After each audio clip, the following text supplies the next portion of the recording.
Hello नमस्कार दोस्तों, माही online classes में आपका स्वागत है। हमने ट्रायंगल के जो दो पार्ट थे वो देख लिए थे। हमने पहले पार्ट में हमने जो समरूपता के नियम थे उसका जो बेसिक था, जो इनके प्रकार थे भुजाओं के आधार पर, कोण के आधार पर, वो देखे थे। दूसरे पार्ट में हमने जो भी उनकी थ्योरम थी, थ्योरम से रिलेटेड डायरेक्ट क्वेश्चन आते थे, वो हमने देख लिए। अब हम बात करेंगे ट्राइंगल से रिलेटेड जितने भी फॉर्मूले बनते हैं। तो आज का जो टॉपिक, मतलब जो आज का ये पार्ट, वीडियो का पार्ट है ट्राइंगल का, ये बहुत ज्यादा इंपॉर्टेंट होने वाला है। क्योंकि आपको अगर डायरेक्ट फॉर्मूला याद होगा तो और ही बढ़िया है, या फिर आपको फिर फॉर्मूले जो बनाने पड़ेंगे। तो मैं आपको डायरेक्ट फॉर्मूले बताऊंगा, बहुत सारे बताऊंगा।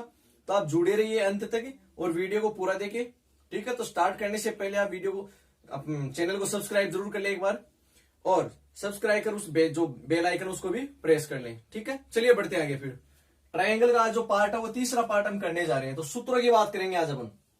तो देखना, आप सबसे जो पहला सूत्र है, आपको देखो, मान लो ये ट्रायंगल दे दिया एक, आपको ये दे दिया एक ट्रायंगल जिसका नाम है, मैंने नाम दे दिया इसको ए बी सी, और ये जो है ट्रायंगल में आपको दे दी ऊंचाई, ठीक है।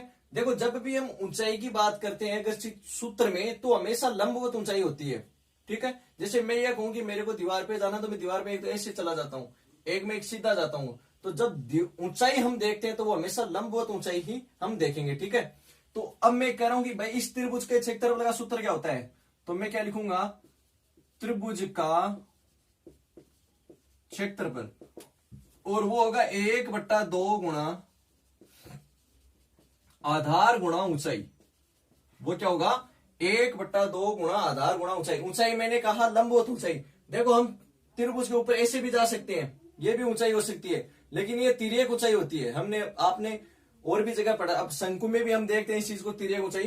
तो ये तिर्यक ऊंचाई होती है, जबकि ये जो ऊंचाई नहीं होती है लंबवत ऊंचाई। तो आपको हमेशा लंबवत ऊंचाई ही लेनी है, ठीक है। आधार कौन सा है, जिससे पर वो लंब है, जो आपकी लंबवत जो है, जो आपका लंब है वो जिस आधार पे है ना, उसको आपको आधार लेके चलना है। तो जैसे अगर मैं इस सूत्र में लिखूं, इस त्रिभुज के अकॉर्डिंग कौन सा आधार है, तो आधार तो हो गया इसका BC, आधार तो हो गया इसका BC, और ऊंचाई होगी इसकी AD। ऊंचाई क्या होगी इसकी, AD, ठीक है। ये चीज आगे समझ में। तो ये हो गया आपका पहला त्रिभुज का क्षेत्रफल। अगर आपको इस प्रकार का त्रिभुज मिल जाए तो उसका क्षेत्रफल आप इस प्रकार से निकालोगे। फिर देखो दूसरा मैं मालूम, मैंने कहा कि विषमबाहु त्रिभुज का क्षेत्रफल। मैंने क्या लिखा, विषमबाहु त्रिभुज का क्षेत्रफल। विषमबाहु का मतलब आपको पता है, जिसकी एक भी भुजा समान है, अर्थात तीनों भुजाएं जो है वो तीनों क्या हो, अलग अलग हो। जैसे मान लो आपके पास में कोई एक त्रिभुज है इस प्रकार से, और ये भुजा मान लो मैंने A नाम दे दिया, इसको B नाम दे दिया, इसको मैंने C नाम दे दिया। तीनों भुजाएं आपकी क्या है, अलग अलग है। तो इसका क्षेत्रफल का सूत्र क्या होगा आपका, इसका जो क्षेत्रफल का सूत्र है वो होता है आपका रूट में S into S minus A, S minus B और S माइनस C। अब बात दिमाग में आती है कि A B C तो हमको पता ही है, तो त्रिभुज की भुजाएं हैं, लेकिन ये S क्या है, तो ये S जो है ये आपका, ये है त्रिभुज का अर्ध परिमाप। ये है त्रिभुज का अर्ध परिमाप। अर्ध परिमाप क्या होते हैं, मतलब त्रिभुज का आपने परिमाप निकाल लिया। परिमाप कैसे निकालते हैं, तीनों भुजाओं को जोड़ के, और उसमें आपने 2 का भाग दे दिया, तो वो क्या जाएगा, त्रिभुज का अर्ध परिमाप। कहने का मतलब आपका S जो है वो है अर्ध परिमाप, किसका, त्रिभुज का। देखो, ये जो फॉर्मूला है ना, ये यूनिवर्सल है त्रिभुज के क्षेत्रफल के लिए। आप ऐसे मान के चल सकते हो, अगर आपको भुजाएं दी हो तीनों, तो आप चाहे वो समबाहु त्रिभुज हो, चाहे विषमबाहु हो, चाहे वो समद्विबाहु हो, ठीक है, चाहे वो समकोण त्रिभुज हो, अगर आपको तीनों भुजाएं दी गई हो तो आप इससे सारे फॉर्मूले जो है, फॉर्मूले भी इससे आप निकाल सकते हो, और जितने भी क्षेत्रफल के मान है वो आप इससे निकाल सकते हो, चाहे वो आपके पास में कोई सा भी त्रिभुज क्यों ना हो, ठीक है। तो समझ में आ रही है चीज, ठीक है। फिर देखिए तीसरा जो है, तीसरे की अगर मैं बात करूं, मान लो आपके पास में है समकोण त्रिभुज, तो आप लिखोगे समकोण त्रिभुज का क्षेत्रफल। अब यह आपने एक देखे जाए तो आपने ऑलरेडी लिख दिया है। जैसे मान लो यही है आपका, मैं यहीं पे लिख देता हूं इसको, मेरे को केवल इतना ही करना होगा, मैं यहां पे इसके आगे लगा देता हूं समकोण त्रिभुज का क्षेत्रफल, ठीक है। और देखो समकोण त्रिभुज बना देते हैं अपन, ये लो जी, ये बन गया आपका समकोण त्रिभुज। तो आप समकोण त्रिभुज का क्षेत्रफल लिखोगे तो उसमें क्या होता है, 1/2 गुणा आधार गुणा ऊंचाई होगा इसमें भी। तो देखना, इसमें इसमें आधार क्या है आपका, जिस पर 90 डिग्री का कोण बनाओ, 90 डिग्री का कोण इस पर बनाए तो ये आधार हो गया और ये हो गई आपकी लंबवत ऊंचाई। ठीक है, तो आपको इसका मान दिया होगा, इसका मान आपको दिया हुआ होगा, तो इससे आप क्या निकाल सकते हो, समकोण त्रिभुज का क्षेत्रफल। ठीक है, फिर देखना इसके आगे समकोण त्रिभुज के बाद में हम बात करेंगे समबाहु त्रिभुज की। तो पहले तो आपको यह पता होना चाहिए कि समबाहु त्रिभुज क्या होता है। सबसे पहले तो हमें यही पता होना चाहिए कि समबाहु त्रिभुज क्या होता है। तो समबाहु त्रिभुज जैसे कि आप सबको पता है कि समबाहु त्रिभुज ऐसा त्रिभुज है जिसकी सभी भुजाएं क्या हो, समान हो, अर्थात तीनों भुजाएं क्या होती हैं, समान होती हैं। अर्थात जैसे मान लो ये आपके पास में एक त्रिभुज है, इसकी तीनों भुजाओं को मैंने ए नाम दे दिया या कोई भी नाम मान लो आप। ठीक है, तीनों भुजाएं क्या है, उसकी समान है। तो इसका जो क्षेत्रफल का आपका जो सूत्र होता है वो होता है √3/4 और गुणा में होता है भुजा का स्क्वायर। गुणा में क्या होता है, भुजा का स्क्वायर। अब जैसे मान लो यहाँ पे अगर भुजा होती 5, थोड़ी देर के लिए मान के चलो 5 होती, तो आप क्या लिख देते 5 का स्क्वायर। तो 5 का स्क्वायर कितना होता है, 25 होता है। 25 √3/4 उसका क्या जाता, आंसर आ जाता। ठीक है, तो ये होता है आपका समबाहु त्रिभुज का क्षेत्रफल। फिर देखना आगे, फिर इसके आगे वाला जो सूत्र लिख रहा हूं मैं वो है समद्विबाहु का क्षेत्रफल। समद्विबाहु त्रिभुज का क्षेत्रफल। अब जैसे देखो त्रिभुज के नाम से पता चल रहा है कि इसकी दो भुजाएं तो समान होंगी और तीसरी भुजा जो वो अलग होगी। ठीक है, इसमें बोला है समद्विबाहु मतलब समान दो भुजा। तो मैंने मान लो ये दोनों भुजा जो ऊपर वाली है ये मैंने समान ले ली और इस भुजा को मैंने अलग ले लिया। तो इसका जो फॉर्मूला होता है क्षेत्रफल का वो होता है b/4 4a² - b²। आपकी जो a है वो तो समान वाली भुजा है और जो b है वो आपकी अलग भुजा है। अब ये मैंने क्या कहा था थोड़ी देर पहले कि ये फॉर्मूले आप जो विषमबाहु त्रिभुज का फॉर्मूला है उससे आप ज्ञात भी कर सकते हो, लेकिन हमको ज्ञात नहीं करना है, हमको डायरेक्ट इनको क्या करना है, याद रखना है। लेकिन याद ऐसे नहीं रहते हैं। अब आपको पता है याद रखने के लिए आपको क्या करना पड़ेगा, इन पर ज्यादा से ज्यादा आपको प्रैक्टिस से करनी पड़ेगी। ये ऑप्शन है एक। ठीक है, फिर देखिए नेक्स्ट बात करते हैं इसके बाद में। अब मैं अगर बात करूं जैसे आपके पास में समबाहु त्रिभुज है। ठीक है, मैंने कहा कि आपके पास में समबाहु त्रिभुज है और समबाहु त्रिभुज के अंदर एक वृत्त बना है, मतलब इसका मतलब क्या है, एक अंतःवृत्त है समबाहु त्रिभुज के अंदर। तो इसकी त्रिज्या क्या होगी, तो इसकी त्रिज्या क्या होगी, इसका सूत्र क्या होता है आपका। तो आप अगर लिखना चाहो तो लिखोगे कि समबाहु त्रिभुज के अंतर्गत वृत्त की त्रिज्या या फिर अंतः त्रिज्या भी आप डायरेक्ट समबाहु त्रिभुज की अंतः त्रिज्या भी आप लिख सकते हो। तो वो क्या होगी आपकी, वो होगी आपकी a/√3 × 2 या a/2√3। ठीक है, समबाहु त्रिभुज के याद रखना है आपको, ये त्रिभुज जो है वो समबाहु त्रिभुज है। ये आपको फॉर्मूला जो छोटा सा a/2√3 है ये आप तभी काम में ले सकते हो जब आपको क्या दी गई हो, समबाहु त्रिभुज आपको दिया गया हो। तो उसका फॉर्मूला क्या होता है, a/2√3। अब ये तो था अंतर्गत वृत्त का। अगर आपके पास में इसी समबाहु त्रिभुज का अगर परिवर्त होता, इसी समबाहु त्रिभुज का आपके पास में परिवर्त होता, तो उस परिवर्त की त्रिज्या आपके पास में क्या होती, भुजा भी क्या है, ए है। ए क्यों है, क्योंकि मैंने आपको कहा कि ये जो त्रिभुज है ये समबाहु त्रिभुज है। ठीक है, तो इसकी जो त्रिज्या होती है या यूं कहूं कि परित्रिज्या, तो इसको आपको क्या करना है, इसका होता है a/√3। अंतः त्रिज्या में a/2√3 होता है, इसमें होता है a/√3। तो आगे ये चीज समझे, तो ये डायरेक्ट फॉर्मूले हैं जो मैं आपको बता रहा हूं। ठीक है, इसके बाद में देखना नेक्स्ट आप। अब ये तो बात हो गई कि परित्रिज्या जो अंतः त्रिज्या आपने निकाली, ये तो हो गई आपकी जो आपका त्रिभुज है समबाहु। अब इसके बाद में हम बात करते हैं जो आपका त्रिभुज है समकोण त्रिभुज। अगर आपको समकोण त्रिभुज दे दिया जाए और उसके अंदर आपको अंतः त्रिज्या आपको ज्ञात करनी है, मतलब उसके अंदर आप अंतःवृत्त बना हुआ था और उसकी त्रिज्या आपको ज्ञात करनी हो। जैसे मान लो ये आपका समकोण त्रिभुज है ABC, 90 डिग्री का कोण इस पर है यहाँ पे। ठीक है, और ये मान लो इस प्रकार से इसमें एक आपके पास में अंतःवृत्त बना हुआ है और आपको इसकी त्रिज्या निकालनी है। ठीक है, तो इसकी त्रिज्या क्या होगी आपके पास में, इसकी जो त्रिज्या का सूत्र है वो देखो मैं यहां पे लिख देता हूं आपके पास में। जो आपका लंब है प्लस में जो आपका आधार है, माइनस में आपको क्या करना है, इसका करण कर देना है और बट्टा में आपको देना है 2 का भाग। ये जो सूत्र है ये आपका है अंतः त्रिज्या का। किसका है? ये सूत्र है आपका अंतः त्रिज्या का। अर्थात ये अंतः त्रिज्या कब है? जब आपका त्रिभुज जो हो समकोण हो। तो आपको लंब को जोड़ देना है आधार में और माइनस कर देना है इस कर्ण को और भाग दे देना है किसका? 2 का। तो आपके पास में समकोण त्रिभुज की जो अंतः त्रिज्या होगी वो आ जाएगी। इसी प्रकार से इसी समकोण त्रिभुज की अगर मैं वो थोड़ा सा इंटरप्ट हो गया लाइट के कारण, तो देखना आप आगे। हमने अंतः त्रिज्या की बात कर ली। इसके बाद में मैं बात करता हूं कि समकोण त्रिभुज की परित्रिज्या की। फॉर एग्जांपल ये आपका समकोण त्रिभुज है और आपको इसकी चाहिए परित्रिज्या, मतलब परिवर्त जो इसके चारों ओर बनेगा, ठीक है, इसके आपको चाहिए परित्रिज्या, है ना। तो आप देखना एक्चुअल में क्या होता है कि जो समकोण त्रिभुज होता है उसका जो परिकेंद्र है ना, वो परिकेंद्र इसके यहाँ पे स्थित होता है। कहां पे? कर्ण, जो आपका कर्ण है उसके मध्य बिंदु पर स्थित होता है। फॉर एग्जाम्पल आपको नहीं पता चल रहा है कि क्यों यहीं पर क्यों आया, तो आपको क्या करना होगा फिर? जो समकोण त्रिभुज है, जो आपका समकोण त्रिभुज है, इसका आपको परिकेंद्र देखो ज्ञात कैसे करते हैं मैं ये बताता हूं आपको। अंतः केंद्र और परिकेंद्र। परिकेंद्र ज्ञात करने के लिए हम क्या करते हैं? कोई भी आप 2 भुजा ले लीजिए इसकी और उनका आपको क्या करना है? लंब समद्विभाजन करना है। फॉर एग्जाम्पल आपने ये भुजा ली, आपने इसका लंब समद्विभाजन किया, इस प्रकार से होगा, ठीक है। इसी प्रकार से आपने इसका लंब समद्विभाजन किया तो इस प्रकार से हो गया। तो ये जो दोनों एक दूसरे को मिलेंगे ना, यहाँ पे जो ये दोनों बिंदु है, देखो परिकेंद्र हम 2 भुजाओं का, जितनी भी उसकी भुजाएं हैं या 2 भुजाएं 3 भुजाएं, उनका प्रतिच्छेद करते हैं, सॉरी लंब समद्विभाजन करते हैं, तो उसका जो कॉमन पॉइंट होगा वो परिकेंद्र होता है। और अंतः केंद्र कैसे निकालते हैं?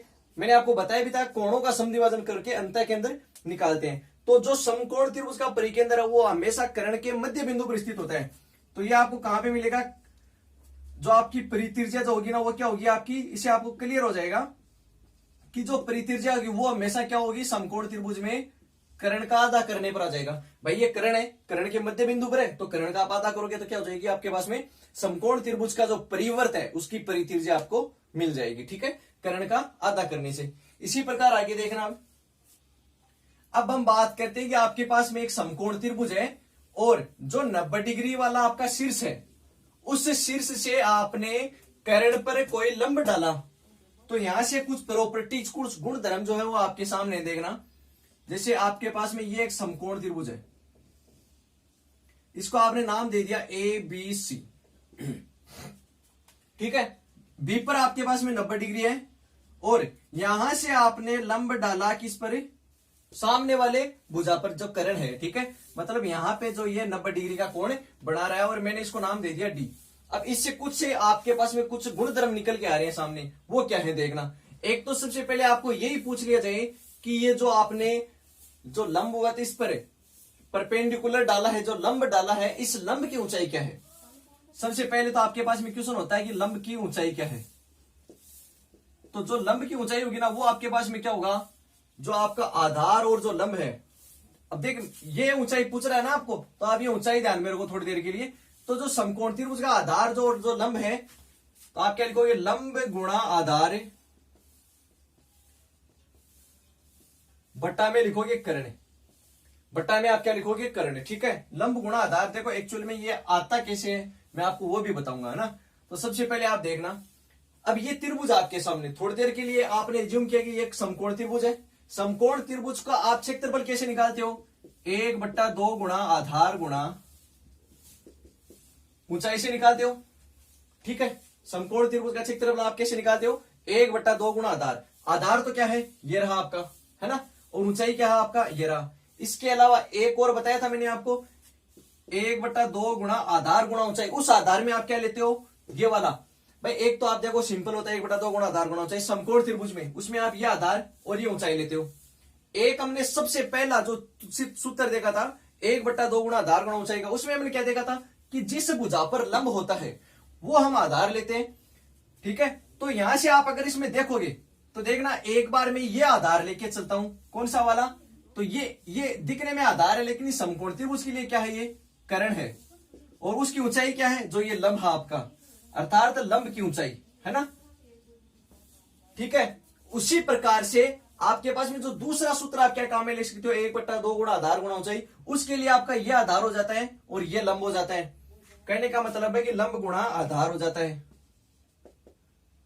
तो यहां से आप देख सकते हो कि हमको ये लंब की ऊंचाई चाहिए, मतलब ये चाहिए ना, तो ये कर्ण जो इसके नीचे क्या चला जाएगा, भाग में चला जाएगा। तो आपके पास में क्या आ जाएगा, लंब गुणा आधार वटा में कर्ण आ जाएगा। तो ये आप डायरेक्ट याद रखो इसको इस प्रकार से, ठीक है, कि लंब की ऊंचाई अगर आपको पूछे और आपको उस समकोण त्रिभुज का लंब, आधार और कर्ण तीनों मान दिए हो तो आप ये कैसे निकाल सकते हो। ठीक है, आपको पता चल गई ये चीज। इसके अलावा अगर आपके पास में समकोण त्रिभुज है और ये इस पर 90 डिग्री का कोण बना रहा है तो आप क्या कर सकते हो, कुछ प्रॉपर्टीज है मैं आपके सामने लिख रहा हूं, देखना आपने। पहली प्रॉपर्टी है आपकी 1/BD²। BD क्या है आपकी, जो इसमें लंब आपने डाला है इस पर, है ना, 1/BD² बराबर 1/AB² प्लस 1/BC²। ठीक है, मैंने क्या लिखा है, 1/BD² बराबर 1/AB² प्लस 1/BC²। यहां से देखो इसका मतलब क्या है लिखने का, मेरा मतलब क्या है, अगर आपको मान लो AB दे दी और आपको BC दे दिया जाए और आपको कर्ण नहीं दिया हो तो आप डायरेक्ट BD कैसे निकालोगे, इस उत्तर से। ठीक है, इसके अलावा एक और गुणधर्म होता है आपका, वो क्या होता है, BD² बराबर होता है AD गुणा DC। BD² बराबर क्या होता है आपका, AD गुणा DC। होता कब है, जब ये इस पर क्या हो, लंब हो। ये ऑलरेडी मैंने आपको बता ही दिया कि इस पर लंब है, तो आपका सूत्र क्या बनता है, BD² बराबर AD गुणा DC। तो ये तो रहा आपका AD, ये रहा आपका DC। ये किसके इक्वल होगा, इस BD का स्क्वायर करेंगे उसके इक्वल। ठीक है, तो ये से कुछ आपकी प्रॉपर्टीज है, ये आपको डायरेक्ट क्या करनी है, ध्यान में रखनी है। ठीक है, चलिए इसके बाद में हम बात करते हैं नेक्स्ट। अब देखना आपके सामने नेक्स्ट जो प्रॉपर्टी है, आपके सामने एक त्रिभुज है, ये त्रिभुज है और इसको नाम दे दिया मैंने ABC। ठीक है, अब आपने क्या किया, इस कोण B, जो यहां पे कोण B दिख रहा है आपको, इसका आपने किया समद्विभाजन। ये लो जी, आपने समद्विभाजन कर दिया इसका। इसी प्रकार से आपने यहां वाले कोण का कर दिया समद्विभाजन, और ये जो दोनों समद्विभाजन जहां पर मिले उसका नाम दे दिया आपने O। तो यहां पे आपके सामने एक कोण बन रहा है, कोण BOC। ठीक है, मतलब आपके सामने एक कोण बन रहा है, कोण BOC। अब आपको इसका मान ज्ञात करना हो तो आप कैसे ज्ञात करोगे, कब, जब आपके पास में कोण A का मान दिया हुआ हो। आपको देखो प्रश्न में कैसे पूछेगा कि OB एंड OC जो है वो कोण B और कोण C के क्या है, समद्विभाजक है, तथा कोण A का मान कुछ भी आपको दे सकते हैं, तो आप ये कोण BOC का मान ज्ञात करो। तो इसके लिए जो सूत्र होता है वो होता है 90 में प्लस करो आप कोण A का आधा। ठीक है, 90 में आपको प्लस क्या करना है, कोण A का आधा। कंडीशन क्या है, ये जो दोनों OB और OC दिख रही हैं आपको, ये इस कोण एक B की और कोण C की क्या है, समद्विभाजक रेखाएं हैं। ठीक है, तो आप यहां पे जो कोण बनता है उसका नाम, सॉरी, वो कैसे निकालोगे, 90 प्लस √a/2। इसी प्रकार से अब ये तो आपने कोण B और कोण C का क्या किया है, अंतः समद्विभाजन किया है। अगर आप इसके बहिष कोणों का समद्विभाजन करो, कैसे देखना, ये तो आपके जो अंतः कोण थे B और C, उसका अंतः कोणों का किया आपने। अगर इसी प्रकार से आपके बहिष कोण हो, देखना बहिष कोण मतलब ये मैंने नाम दे दिया ABC, ये आपके बहिष कोण है। ठीक है, और आपने इसका क्या किया, समद्विभाजन किया, जैसे इसका समद्विभाजन कर दिया और इसका कर दिया, ये दोनों जहां पर मिले उसको आपने नाम दे दिया O। सेम है, इसमें आपने अंदर किया है, इसमें आपने बाहर किया है, और अगेन यहां पर एक कोई कोण बन रहा है आपके पास में, तो इस कोण का मान आपको पूछेगा, अगेन वही कोण BOC। तो इसका जो मान होगा वो क्या होगा, 90 माइनस √a/2। चेंज क्या है, केवल अगर आपके अंतः विभाजन होते हैं और फिर इस कोण का निर्माण होता है तो आपको यह सूत्र लगाना है प्लस वाला, और अगर बहिष कोणों का समद्विभाजन करने पर आपके पास में कोण ये बनता है तो आपको यह सूत्र काम में लेना है। ठीक है, चलिए इसके बाद में नेक्स्ट हम बात करते हैं, आगे देखना।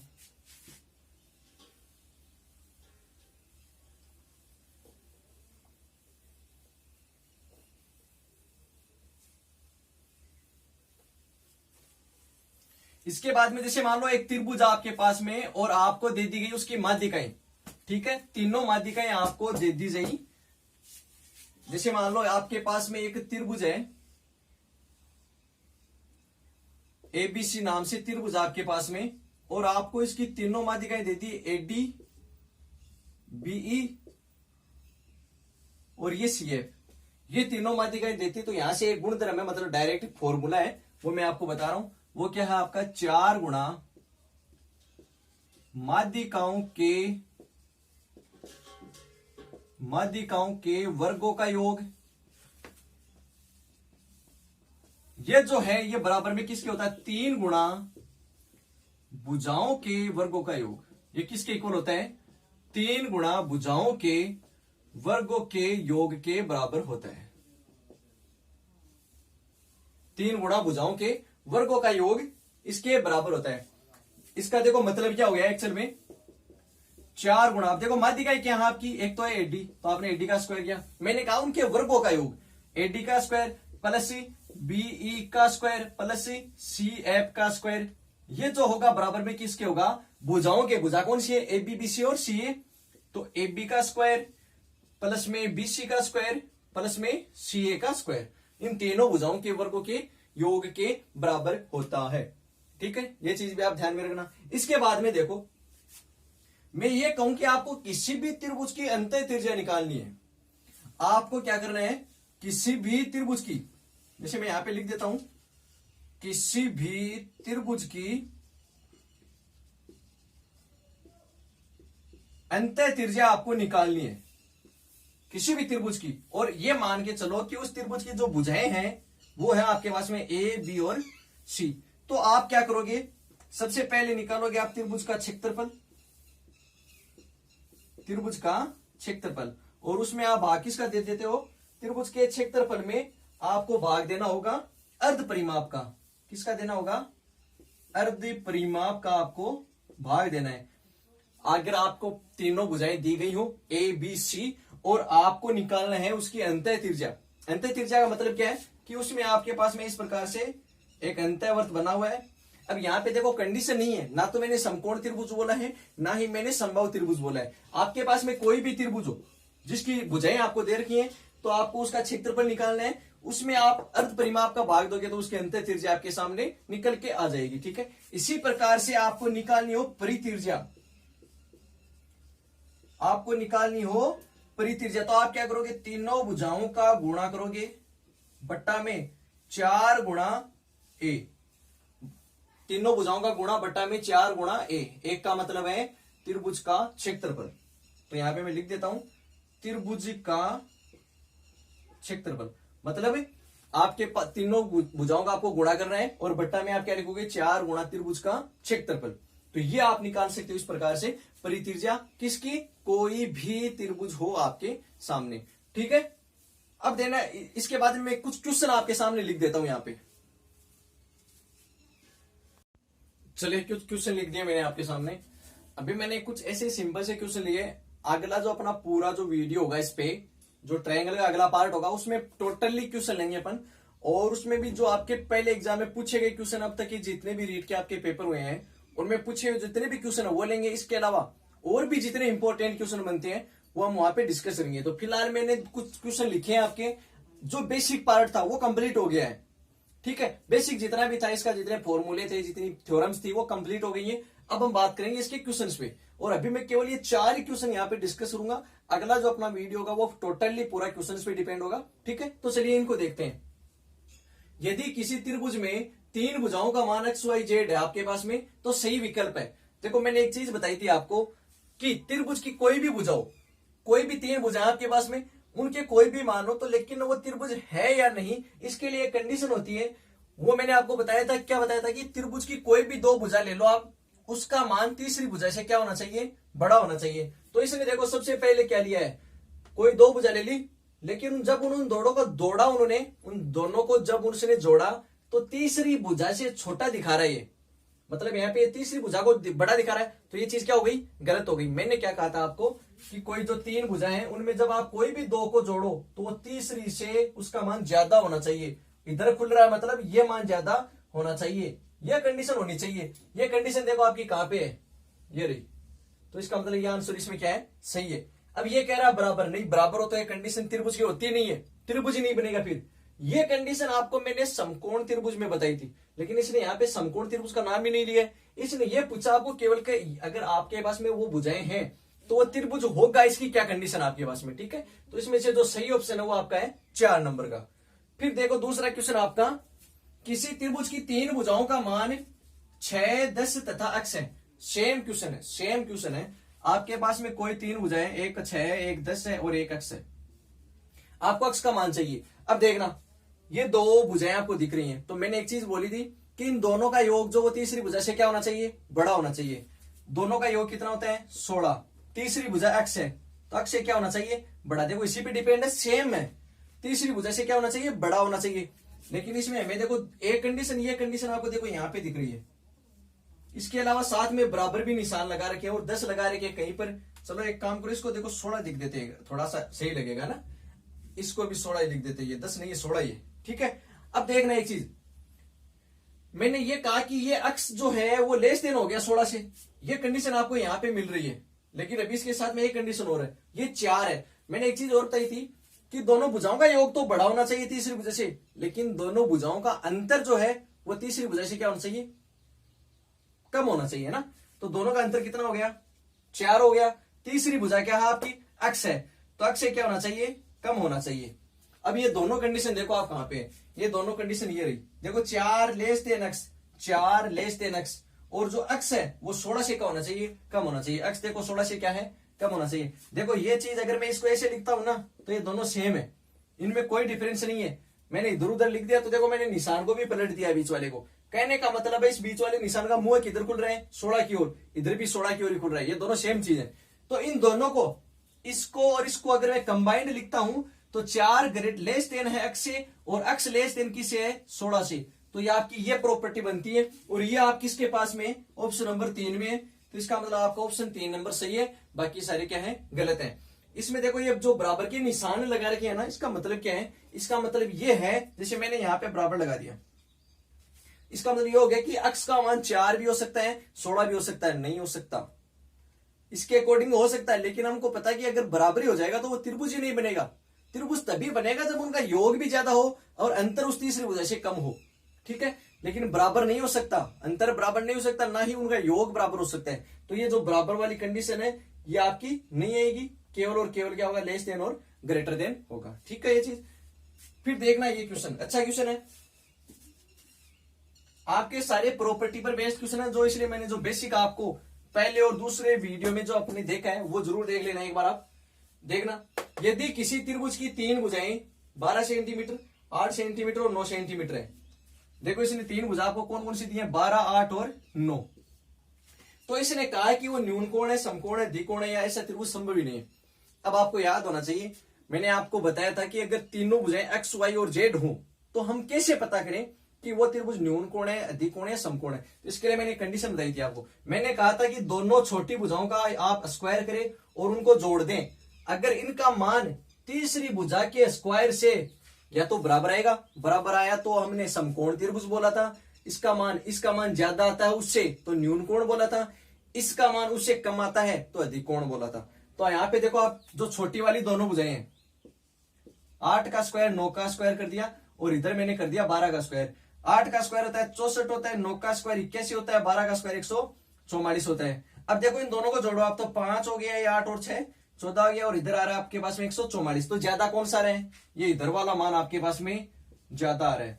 तो मैंने कहा जब इधर वाला ज्यादा होता है तो कंडीशन बनती है न्यून कोण की, ठीक है। अगर इधर वाला मान ज्यादा हो जाता तो कंडीशन बनती है अधिक कोण की। अगर ये दोनों बराबर हो जाते तो कंडीशन बनती समकोण की। तो यहां पर आपका जो ऑप्शन सही होगा वो होगा न्यून कोण, ठीक है जी। चलिए फिर देखिए क्वेश्चन, आपके पास में एक त्रिभुज है और त्रिभुज के कोण जो है वो है 1:2:3 के अनुपात में। मतलब आपको अनुपातों में दे रखा है 1, 2, 3, ठीक है। अब आपको ये पता है कि त्रिभुज के तीनों कोणों का योग होता है कितना जी, 180 होता है। आपको अनुपातों में कितना दे रखा है, 1, 2, 3, तो अनुपातों में योग कितना हो गया, 1, 2, 3, 3, 3 और 3 6। अनुपातों में योग हो रहा है 6 और टोटल आपको दे रखा है 180। तो यहां से आप पहले 1 का मान निकालो। 1 का मान कैसे निकालोगे, 6 का भाग दे दो इसमें, तो 1 का मान आ गया 30। इसका मतलब क्या हो गया, आपके पास में जो अनुपात है 1:2:3, इसमें 1 का मान तो आ गया 30, 2 का मान कितना हो जाएगा, 30 दूनी 60, 3 का मान हो जाएगा आपके पास में 90। तो कहने का मतलब है कि वो जो त्रिभुज है, हमें नहीं पता कौन सा है, उसके मान आगे उसके जो कोण होंगे तीनों वो क्या होंगे, 30 का होगा, 60 का होगा, 90 का होगा। अब आपको ये पता चल गया कि उसका एक कोण जो है वो 90 का है। अगर त्रिभुज का एक कोण 90 डिग्री होता है तो वो समकोण होता है। इसका मतलब इसका जो आंसर सही होगा वो आपका क्या हो जाएगा, समकोण वाला आंसर आपका सही हो जाएगा। ठीक है, तो आज के लिए फिलहाल इतना ही है। और जो मैंने आपको पढ़ाया कैसा लगा आप कमेंट करके बताएं, और इसको आपको अच्छा लगा हो तो इसको लाइक करें और अपने फ्रेंड्स के साथ में इसको शेयर करें। धन्यवाद।